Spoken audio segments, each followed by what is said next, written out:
Yeah, I'm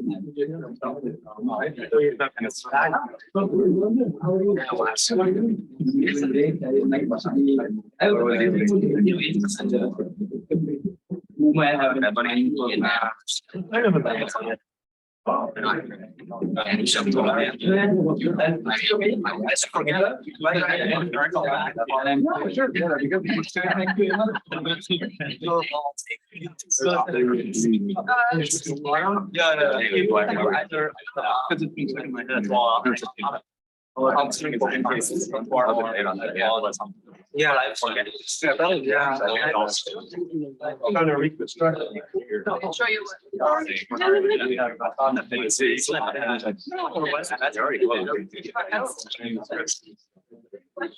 I thought it was last, but it was yeah. I didn't write the sand on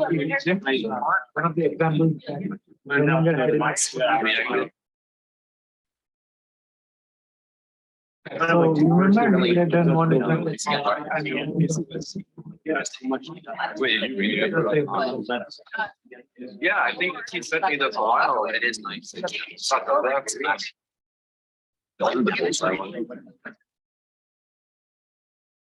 Like a vitality thing.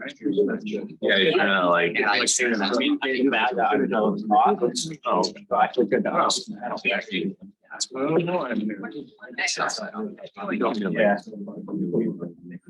Yeah, sure.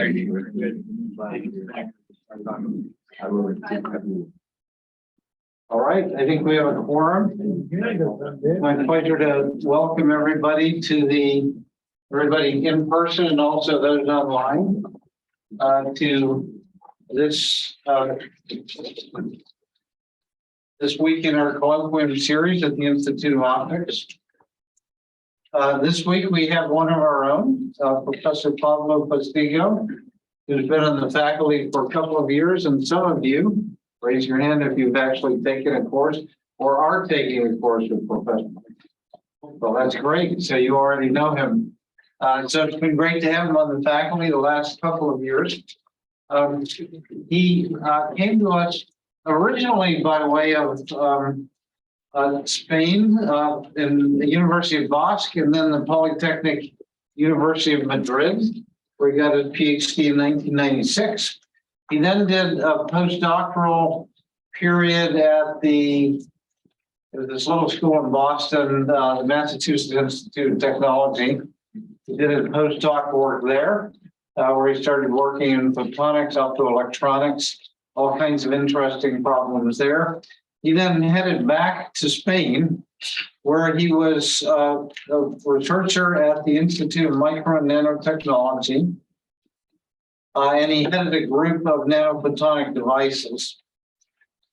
His work over the years has focused on the design, fabrication, and characterization of all kinds of nanophotonic devices, including photonic crystal lasers, single-photon emitters, photonic crystal solar cells, and biomedical devices. One of the milestones that his group achieved was back in 2015, where they demonstrated the first near thresholdless laser.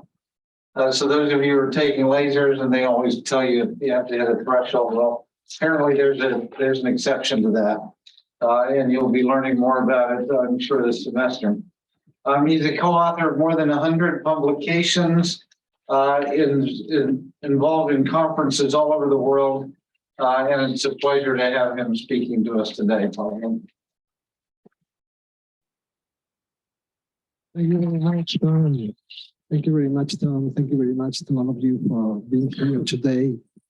And the first thing I have to say is I'm sorry, because my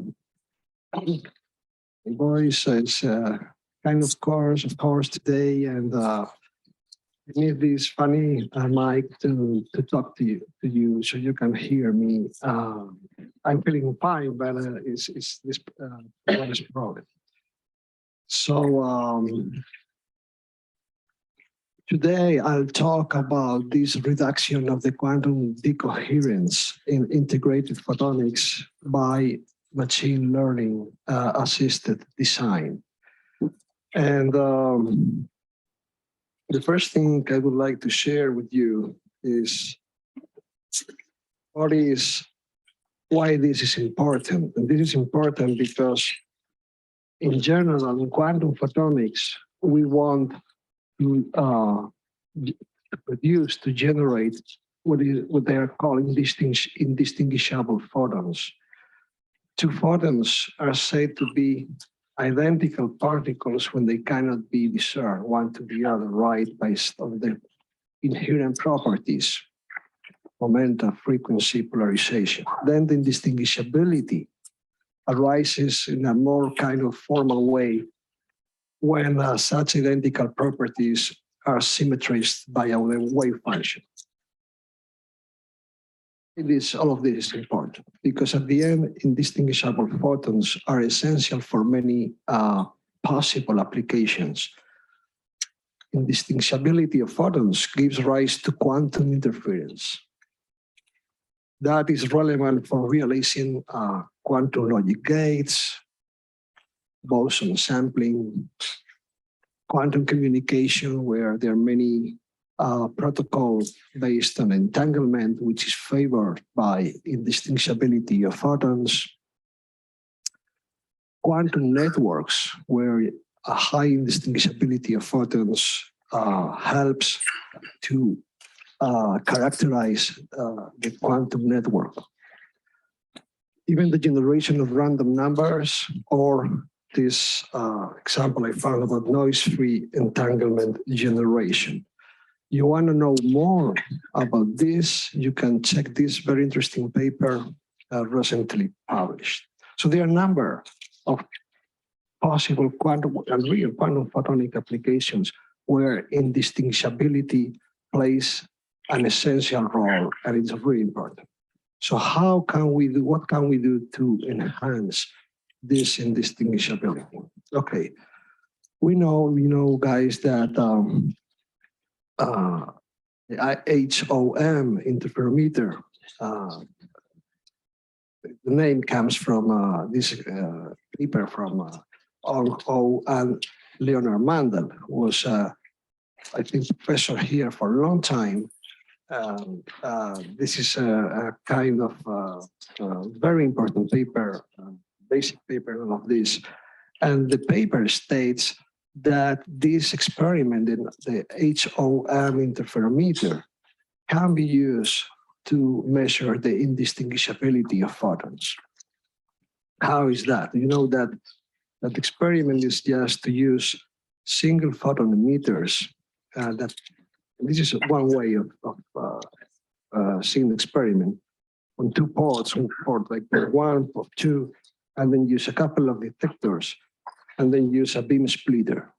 Okay, so if the beam splitter is perfect and everything works well, we have these possible 4 situations, and according to quantum mechanics, the photons on these two cases get cancelled when everything is perfect, when the photons are perfectly indistinguishable. So in that case, we have the two photons. Oh, thank you very much. Oh, that's great. Now I have 3. Thank you. Oh, this is great. I think. Thank you. So in this case, we have the two photons arising either in one port or the other port, and then we can characterize this with plotting the coincidence versus the distance that the photons walk, that delta tau, which shifts the distance and the time that the photons need to get to the detectors. And then if we plot that, we obtain this curve that represents the normalized coincidence versus the delay, with a minimum here for time 0. Okay, and that means that at that time, if everything is perfect and our photons are indistinguishable, we have a 0 value for this function. Now, this function can be written as it appears here in the slide, this second order correlation function. And it turns out that if we do some approximations and some, in the case of the 50-50 beam splitter, where the transmission reflectivity is the same, delta T equals zero time, we have that much more simpler expression for the correlation function. And this part here, this term depends now on the dephasing rates, on the inverse of the lifetime of the photons, of the regular photons and the dephased photons, okay? Now, that quotient here is called the coalescence degree, and it describes the experimental measurement of independent photons. So it is also called the degree of indistinguishability. So in this way, we can actually measure the indistinguishability through the second order correlation function, okay? So this is what gives us experimental access to the indistinguishability of photons. Now, for practical use, the indistinguishability should be higher than 0.5. Okay, for practical use in whatever quantum thing you want to do. You want to know more details about this, you can check this paper here. Okay, so let me show you some examples of single photon sources that generate indistinguishable photons. Actually, they can be divided in two types. The first are nonlinear crystal-based sources. You probably know a lot about them. They are based on these nonlinear crystals and optical processes as spontaneous parametric down conversion.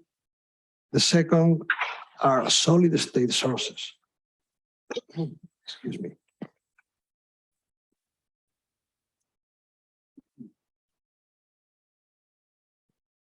That we can use, where we can use atoms, molecules, ions, or quantum dots. And here are some examples of these single photon sources. Most of them have indistinguishability values higher than 0.7. A lot of them even higher than 0.9. And that is what we really want to use them as quantum sources. So yeah, this is some examples I extracted from literature. Actually, these here were presented by Dr. Fanto some weeks ago in one of the talks here during these colloquial seminars. This is a recent result from the literature using quantum dots and these bullseye cavities. Okay, so why all of this is interesting? Because this kind of single photon sources can be integrated. They can be based on chip. So we have on a small place a lot of these devices, and we can use them for whatever applications we want. Now, if we want to use single photon sources on chip, on integrated photonics, we have to be sure that the integrated optics we are using preserve the indistinguishability of the photons. So what happens for single photons generated inside a photonic waveguide? What happens with the indistinguishability of those photons? Can their indistinguishability be enhanced? Cannot? So that's what we explore in a recent paper we published here, using a very simple model of a photonic waveguide and using this expression for the indistinguishability that I will talk about this a bit later on. It relates to the interaction of a quantum emitter and what is called a bad cavity. That is the actual waveguide. If we use this model, we can write the indistinguishability in a very similar way to before, just depending on the dephasing of the single photons. So here, these values of gamma is the radiative lifetime or the rate, the decay rate, and the gamma star is related with the dephasing. Okay.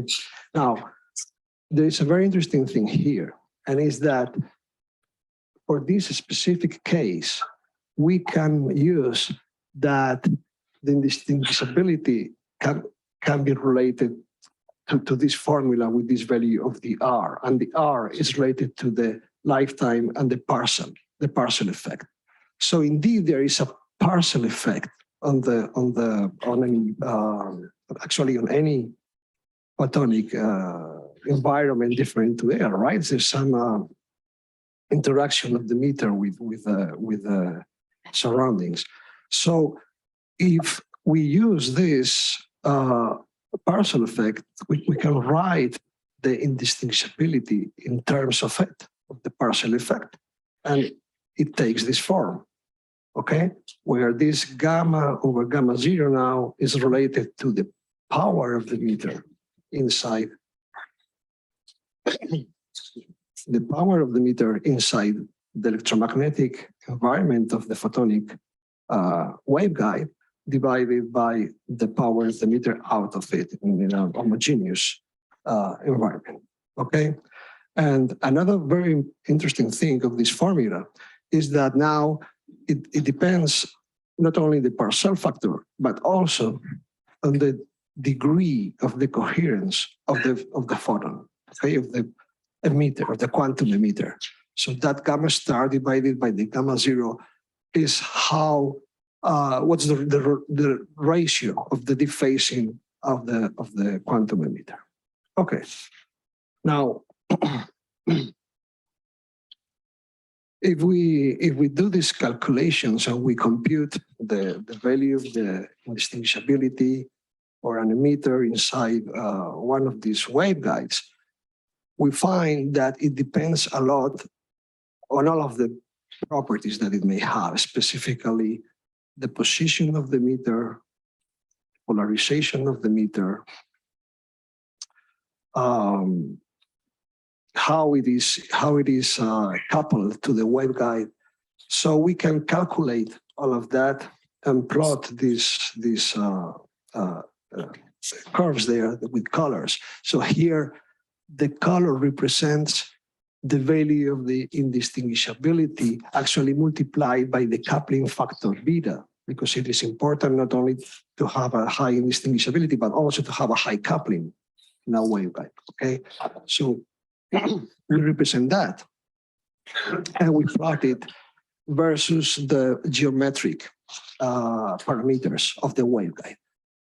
The width, how wide it is, or the height in units of the wavelength, okay? And well, what it tells us is that we can have really high values of the indistinguishability or not, depending on all of these parameters. Especially the indistinguishability depends a lot on the position of the quantum source in respect to the waveguide, which is obvious because if we are using the parcel effect to enhance it, the parcel effect depends a lot on the position. Now, there's another very interesting thing that we find, and is that the best indistinguishability is found not inside the waveguide, but outside of it, okay? And actually close to the walls of it. And this is something striking, but it turns out to be very useful if we want to, for example, place an external quantum emitter on top of our waveguide without having it embedded, which technologically can be difficult. And yeah, in general, for low, what we call low dissipative emitters, with these values of the dephasing, like for example, R1, for quantum dots of gallium arsenide, we can obtain values of the indistinguishability enhanced up to the 30%, up to 0.8. This is a good value already, okay? So if we do the right thing, if we choose the right position in the waveguide, if we choose the right polarization, with the right mode propagating in the waveguide, then the thing works, and we can preserve, even enhance indistinguishability in photonic circuits. Okay, so excuse me, let me continue now.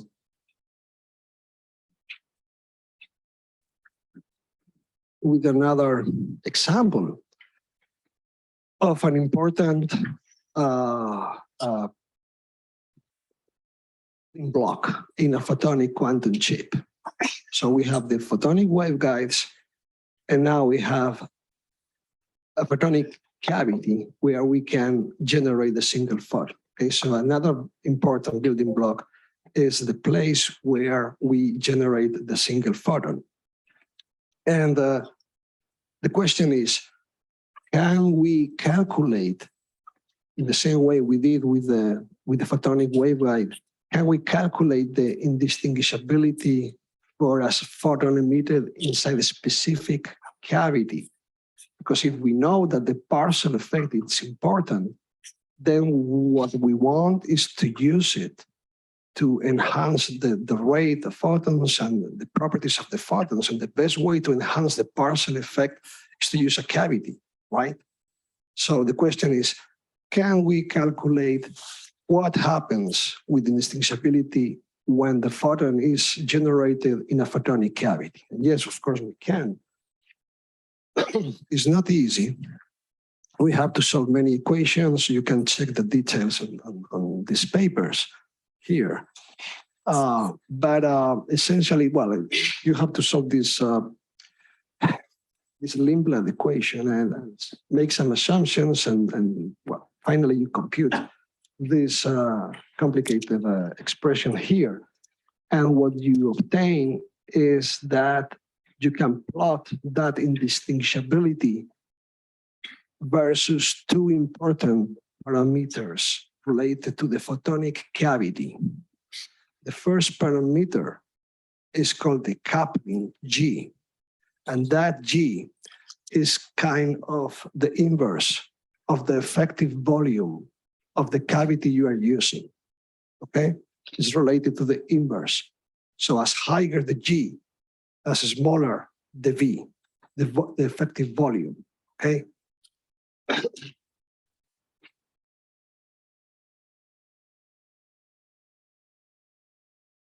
Now, the second parameter is kappa, and kappa is the inverse, is related to the inverse of the Q factor, the quality factor of the photonic cavity, okay? So what gives you how well the photons are confined inside your cavity.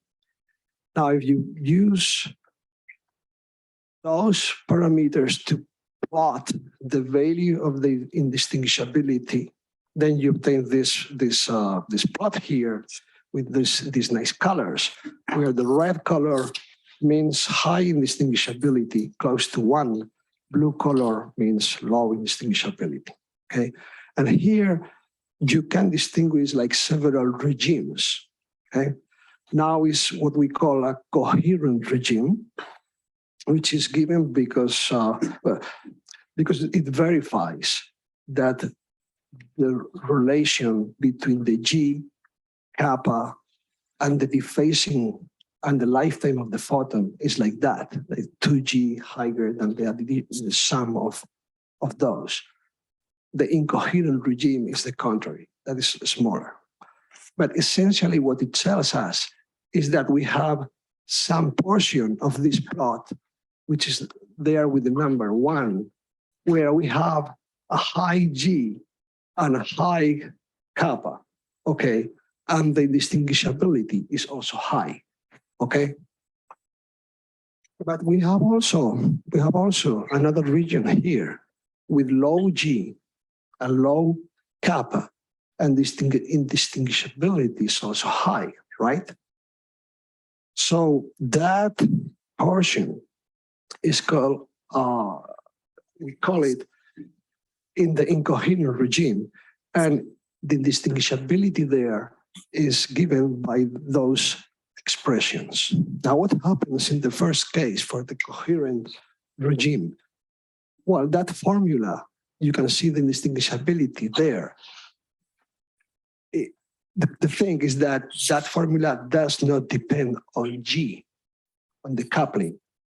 And that is not good because it takes out one of the parameters that we can control in the cavity, okay? Because it's related to the volume, to the effective volume, right? So we don't like that. Now, if we go to the incoherent regime, there's a couple of more expression for the indistinguishability, which are related to what we call good and bad cavities. That depends on many other things. But the important thing is that we have what we call for the case of the bad cavity, we can have high kappa, high G, controlled by that expression of the indistinguishability, which now depends on both of them, the G and the kappa.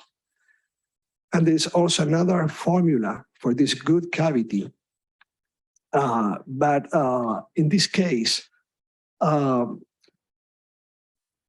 we cannot obtain easily the photons here because the coupling is bad. And just using some tricks, we can obtain a good coupling, a good photon emission rate. And one of these tricks is called funneling. You can check that reference for that. Another trick is to use what is called cascaded cavities. But what it tells us is that we need to do strange things to get the photons out of the cavity.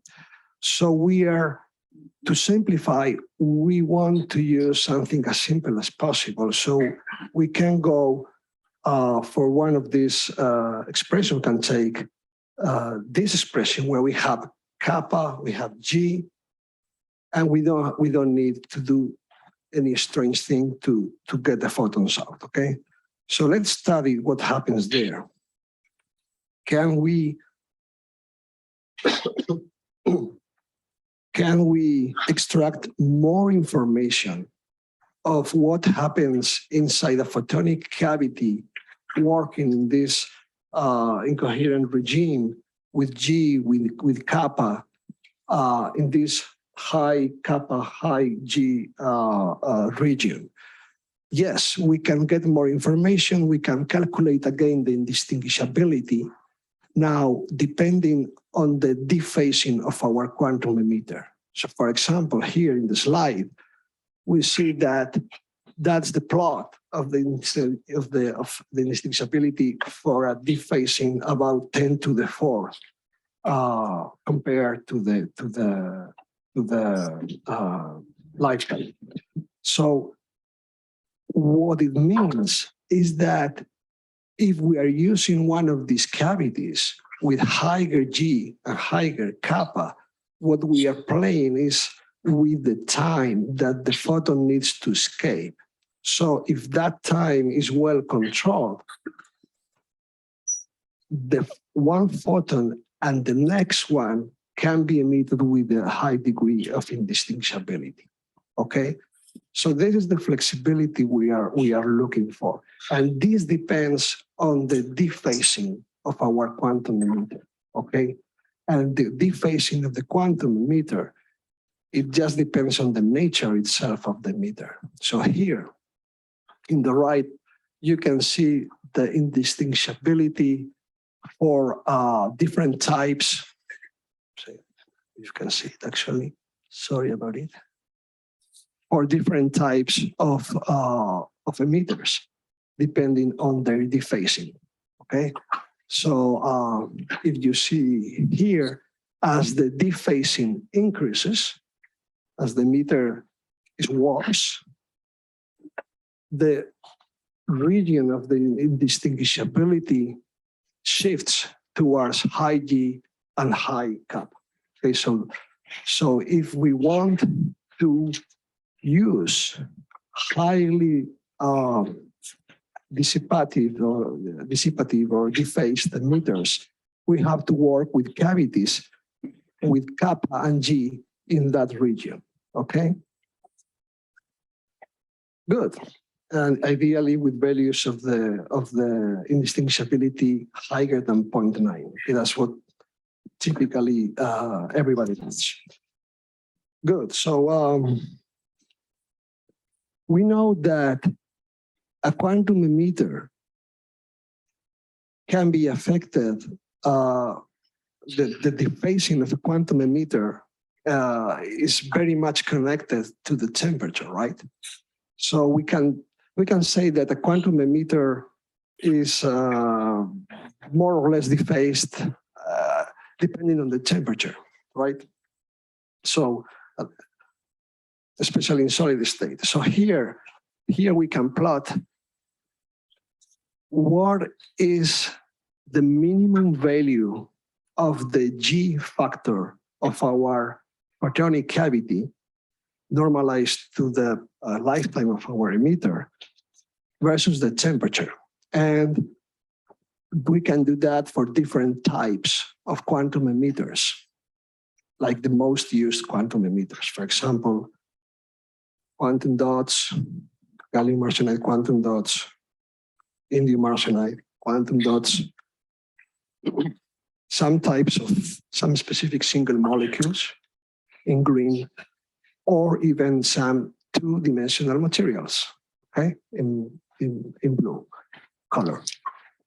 Now, this tells us that, for example, if we use a not too low temperature, like liquid nitrogen temperature, 77 Kelvin, we can use this value of G over gamma around 500, okay, and that will be good enough to ensure us a high degree of indistinguishability for quantum dots of gallium arsenide, two-dimensional materials, quantum quantum dots of indium arsenide, the yellow curve, okay, around this temperature. So this is very useful, and this allows us to think that we can use highly dissipative quantum emitters, which means quantum emitters at room temperature, even or close to room temperature. At the same time, we preserve the important properties of the photons, indistinguishability, etc. So how can we do this in a photonic cavity? Well, as I said, we have to keep the kappa over G ratio in the good region, in the good regime we are interested in. And then we can play with G, and we can play with the Q factor, which is related to kappa, to adjust these values. Now, on practical applications, we need that the photonic cavity be made of some CMOS-compatible material, because we want to have integrated photonics. We want to have silicon and silicon nitride. So that's the material we should use for this. And a very good type of photonic resonator or cavity to do all of this is this hybrid slot-Bragg cavity, where the slot, which is a trench in the middle of the cavity, this trench you see there, okay, this is like a top view of the cavity. So the cavity is like divided in two portions, and that slot region is very tiny and gives us a very small modal volume, which means a high G, right? And then these portions on both sides with that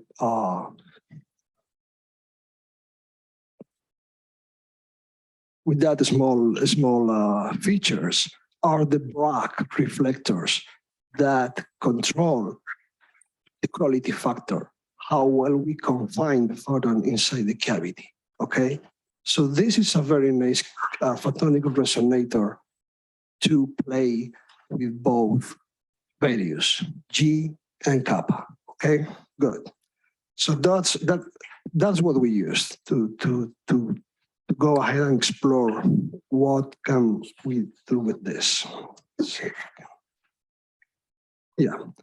So if we do the calculations with our whatever FDTD software we use for electromagnetic design, we find out that indeed we have this electromagnetic field very much concentrated here in the slot, okay? And we have a nice value and controllable value of the Q factor depending on the number of periods we use in the Bragg reflectors of the two sections, okay? Now, we can calculate what is the G over gamma minimum for high indistinguishability depending on the type of quantum emitter and depending on the actual geometry of our cavity, okay? So here, just some table with those dimensions. You can see that they are about few hundreds of nanometers, so it's feasible. We can, technology can fabricate this without too much problem. Now,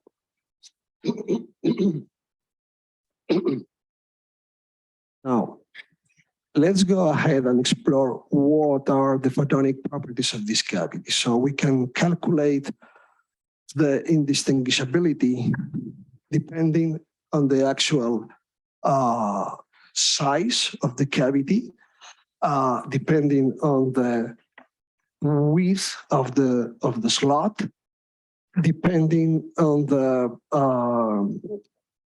actual width of the waveguide and the parcel and the coupling. Here you see the indistinguishability, the parcel factor, and the coupling, okay? And what we can see is that a high indistinguishability appears for values of the width which are okay. We can fabricate this, but values of the width of the slot not very good because they are really, really small. Here you see the distinguishability. It needs a value of around 10 nanometers. That's pretty much in the limit of the current fabrication we can be, I mean, general can be done. So this is really demanding. So can we do something to flexibilize this, to widen the tolerances of this during fabrication? Yes, we can do it. So this is just a table I would like to show to show you that yes, we really need some very small values for the width of that slot, for that modal volume, depending on the quantum emitter. So for all of these quantum emitters, depending on their dephasing, so their temperature, the values of the width of the slot are from 10 to 12 nanometers, really small. So yeah, so can we do something to reduce these limitations, to make them more tolerable to fabrication? We can further optimize the geometry using machine learning optimization algorithms. And this is because there is a large number of parameters that need to be optimized to find the optimum value, right? So in this case, we have like all of these heights of each of the Bragg sections that we need to know what can we change them and make it so that the cavity can make it better, and there's some other more. And here the trick is I don't think I have time for this, but the trick is to mix our regular FDTD calculations with this machine learning approach, which just uses a neural network with many layers, and introduce a genetic algorithm to produce some small change in our design. So actually, the role of the machine learning codification algorithm is to decrease the calculation time needed for this optimization. Okay, because if we don't use that machine learning thing, the optimization can take like orders of magnitude longer time. If we use it, if we make this neural network, we train the lattice with some FDTD examples, and then we use it to ask it what is the best design, everything is much, much faster. Okay, again, I don't think I have the time to go into details, but you can define these losses.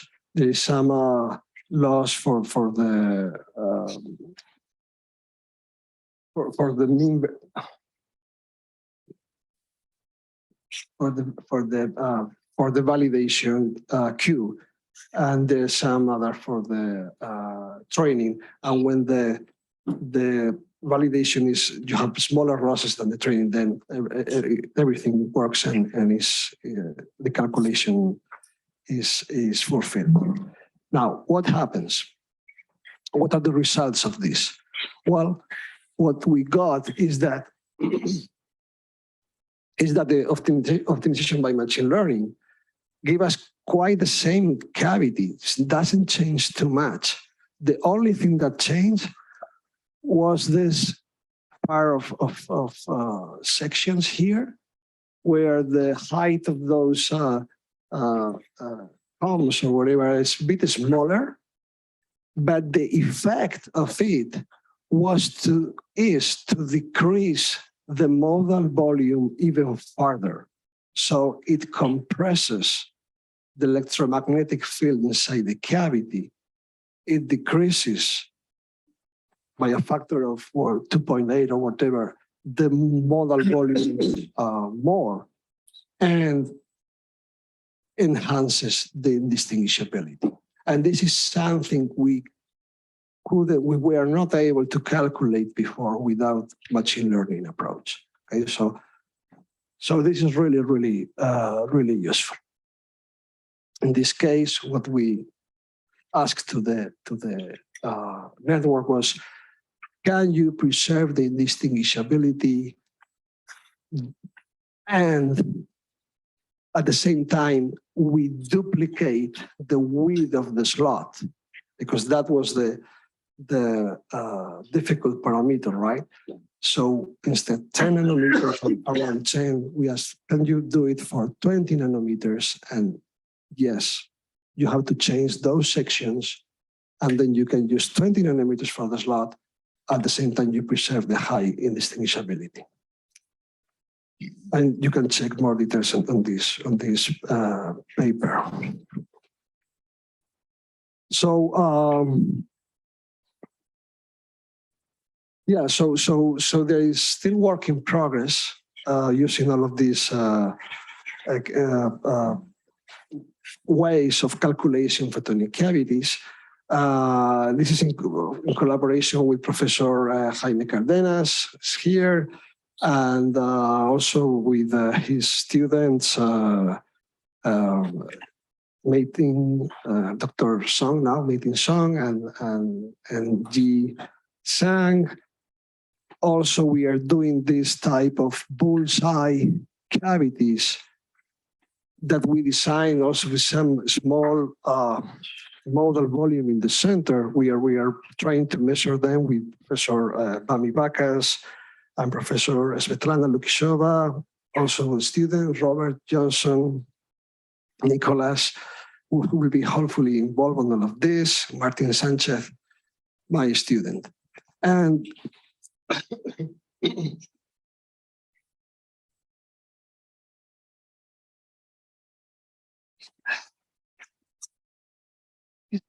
I would say that this is kind of a timely research, because maybe some of you heard recently about these results from Shalive's group, I think at Purdue University, where they found some room temperature quantum emitters inside silicon nitride. Okay, so Shalive's group published a couple of papers recently, even on the integration of these single photon sources on silicon nitride, and that's something that could be very much related to the work we are doing together here at Rochester. Now, yeah. So this is the. Now let me continue and show to you. Can we enhance even more, if possible, indistinguishability when we do some other trick? For example, instead using these fancy photonic cavities, maybe we can think in using more quantum emitters, right? So the quantum emitters placed together can, like, help each other. There's some interaction, and then the single photons generated from each of them can have better properties, right? We may wonder about that. So the question would be, can we estimate the indistinguishability from a set of dissipative, dephased quantum emitters in a cavity, in a single mode cavity?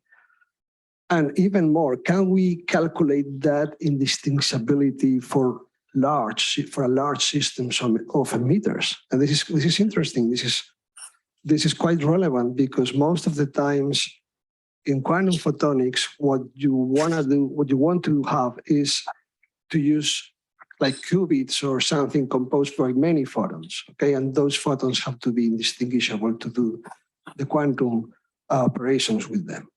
So can we do all of this? And we can start with the study of the indistinguishability of a set of two quantum emitters, okay? Which is kind of the easier system. And it turns out that if we place two of these quantum emitters, perfect quantum emitters, I mean, so everything is easy, they behave as one, as an effective single quantum emitter with some specific rate of emission by a factor of square root of 2. That is an effective quantum emitter, so it behaves as one. So then we can calculate again the indistinguishability for this coupling of two emitters inside a cavity, which is kind of a effective single emitter inside a cavity. And we can obtain the same plots than before. Here you see the indistinguishability for that low part, that incoherent regime with low Qs, low kappas, high Qs, and low Gs. And here, the other part, the top part, where the G and kappa are higher. So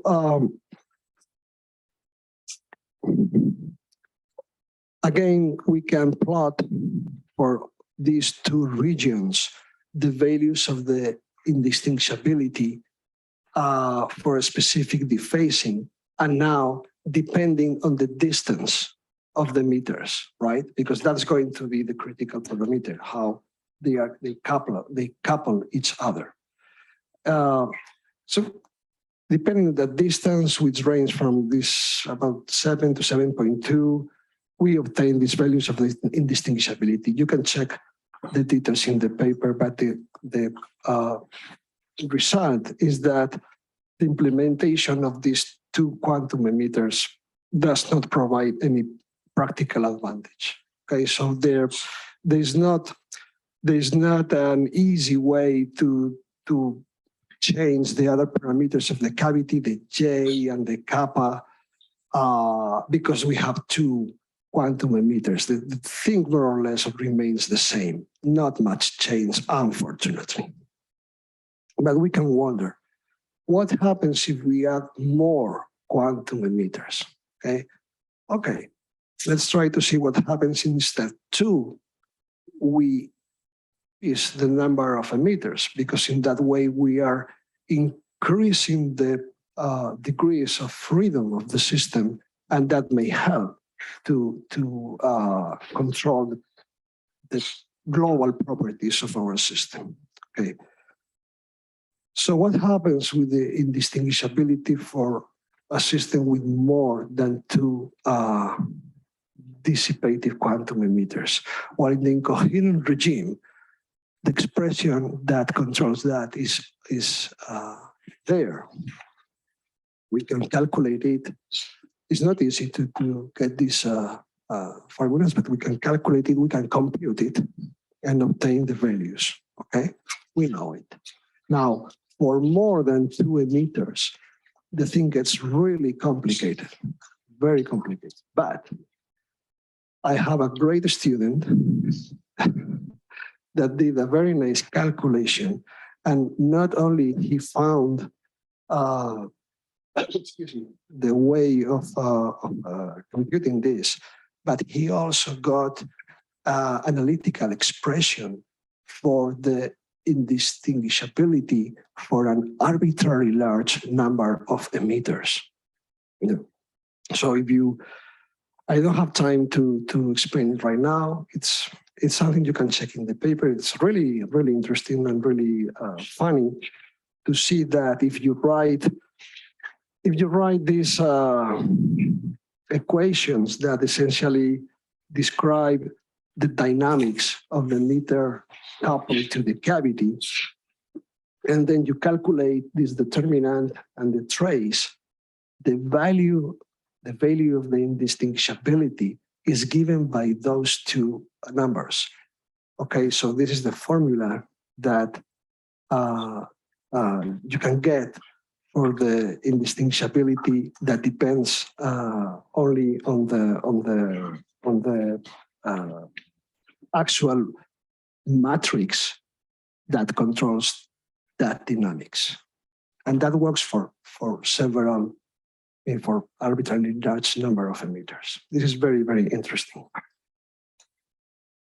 So anyway, so as we said, it seems that adding more subsystems provides additional way of controlling this. Let's see if it works. And then we can test like 5, from 2 to 5 emitters, which is still something that we can control. We can check with different computing procedures if everything is correct. We cannot go for too large because it's complicated, but 5 is okay. But still, we have like 10 transfer rates between the emitters.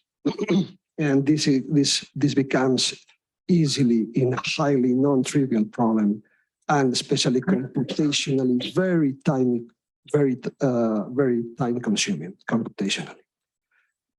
Again, the solution is as before. Let's let's make a machine learning algorithm. Let's train it with different examples, and then we can do the calculations much faster. And this works. And this is a plot where you can see the positions of the emitters, of the quantum emitters, 5 quantum emitters that preserve a high indistinguishability. Okay, and this is something that the machine learning code generated. Okay, and there's not easy way to understand why, unfortunately. So I can only say that like 2 of them, the D and the C, seems to me like kind of a pentagon, okay? Then the A, B, and C seems to me like a square with something in the center, okay? But those distances they need to be really what they are in order to have this high indistinguishability. Okay, so unfortunately, there's not a perfect geometrical solution that you say, well, it doesn't seem so for the moment. Now, if we want to check that, for example, we can calculate here the indistinguishability for the case A, I think. And then you see here that indeed there is a point with the red color with very high indistinguishability of 1, okay, for a specific value of kappa and G, very small, where this set of 5 quantum emitters have a high value of I larger than 0.9. Okay, so yeah. So in conclusion, I hope to have convinced you that that these machine learning algorithms really help to calculate this complicated quantum stuff and to assist the design when you have photonic design, when you have many parameters. And actually, we are using the same approaches for other easier photonic and optics problems. We are working on using machine learning algorithms to design optical filters, which is also something very interesting. I hope to talk to you about that in the next colloquium or opportunity. So thank you very much. Thanks also, of course, to my students, Joaquin Guimbao, Lucas Weichester, my collaborator, Jose Llorens, and Lorenzo Sanchis in Spain, here, Jaime Cardenas, Meitin, Jean, and thank you to all of you for being here today. Thank you. Thank you, Pablo. That was Thank you. We have time for a few questions. So I originally expected that changing the mode volume would necessarily change the quality factor such that kappa and G would be coupled. But is it true that in your design, you're able to completely independently manipulate the 2 variables and look over the whole space for a high indistinguishability? Yes, correct. They are independent. They are independent. It depends on somehow on the type of cavity you are using. But in principle, if using this description, they are independent, and I mean, it is useful. They are actually independent. So you can play with both of them to locate your indistinguishability in the plot, to select the region where you wanna be. And there's no perfect region. So if you go to the one region with a coherent regime, there is some problems I mentioned. You can solve those problems with the funneling or the cascaded cavity. I mean, there are techniques for that, but there's some other thing. If you go to the low G, low kappa, then there's something else arising because you have to use these cavities with a small modal volume. Actually, I forgot to mention plasmonic cavities are a very good example of those where the modal volume is really small, but the Q factor is not high, and they work very well.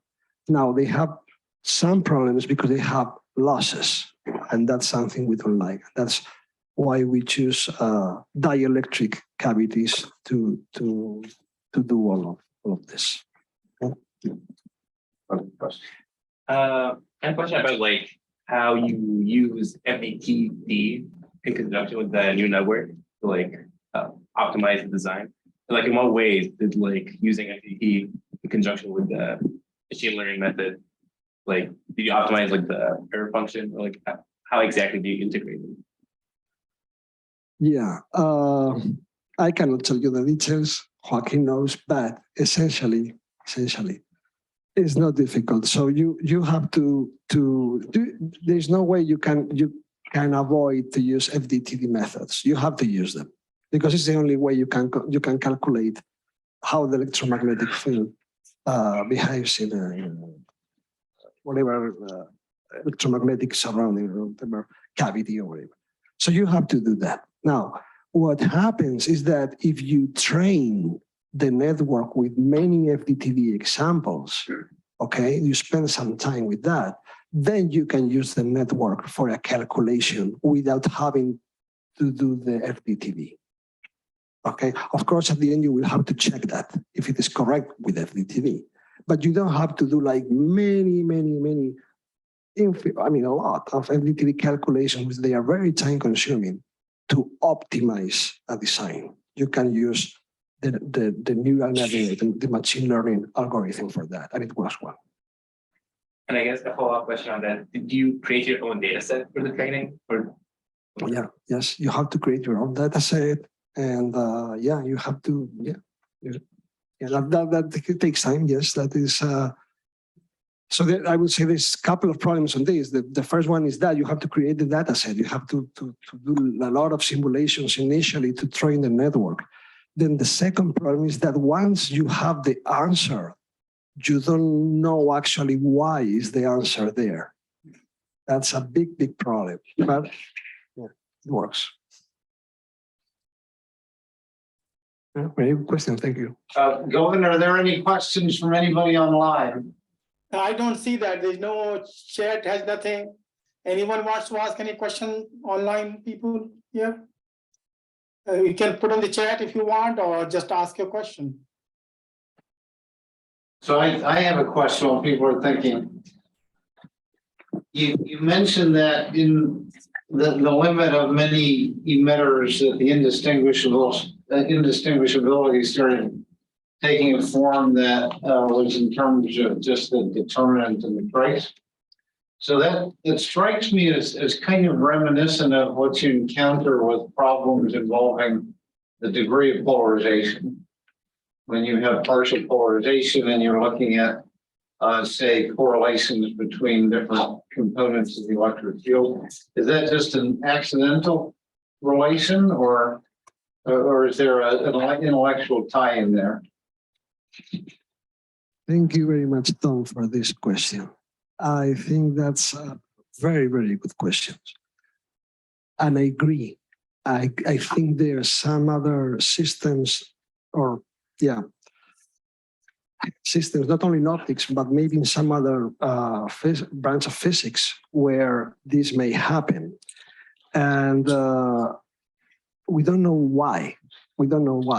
But I'm really happy to talk more to you about this, or to any other people interested in this, because indeed it reminds to some problems in optics, polarization, even coherence, even the laser equation. At some point where you have some equation that describes the dynamics of the system, the motion of the system, and then doing similar thing that what we did here, you obtain this characteristic polynomial of the matrix, and you solve it, and you derivate it, like the evolution in time of this characteristic polynomial gives you the answer to all of this.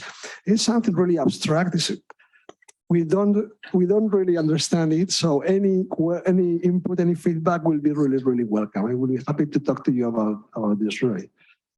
Thank you. It also directs you to perhaps Miguel Alonso. Yes, that's a very good point. Yes, good insight. Other questions? We're happy. Does a traditional photonic crystal cavity not have enough parameters for you to tune to get distinguishability, or do you have to have a complicated design with a air slot in the middle?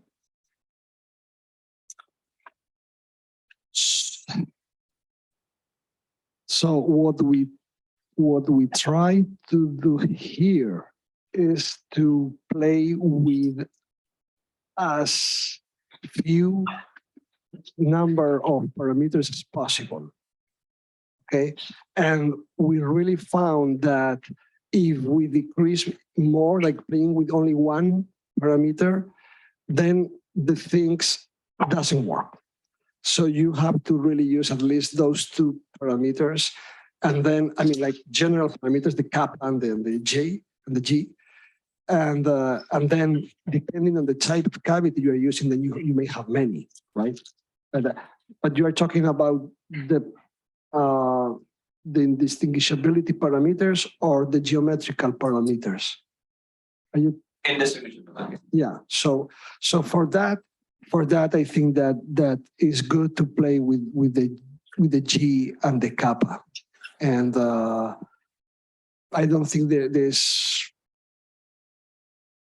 Yeah, the number of emitters is the other one that you could use. Is what I just presented, or the number of cavities. So actually, in our calculation, I showed you guys the calculation of several emitters in a cavity, but we could use also a single emitter in 2 or 3 cavities, and the calculation is the same, and actually corresponds to what people found. I think there's a paper by MIT people, by Dirk Englund, about indistinguishability in cascaded cavities. So they use a single emitter and 2 cavities, and the indistinguishability formula they get is the same that we got. Okay, so I don't know if I answer your question, but yeah, you have to play with those parameters. Yes. All right, I think we've exhausted Professor Postigo's voice. I think we need to get off the market. So thank him again.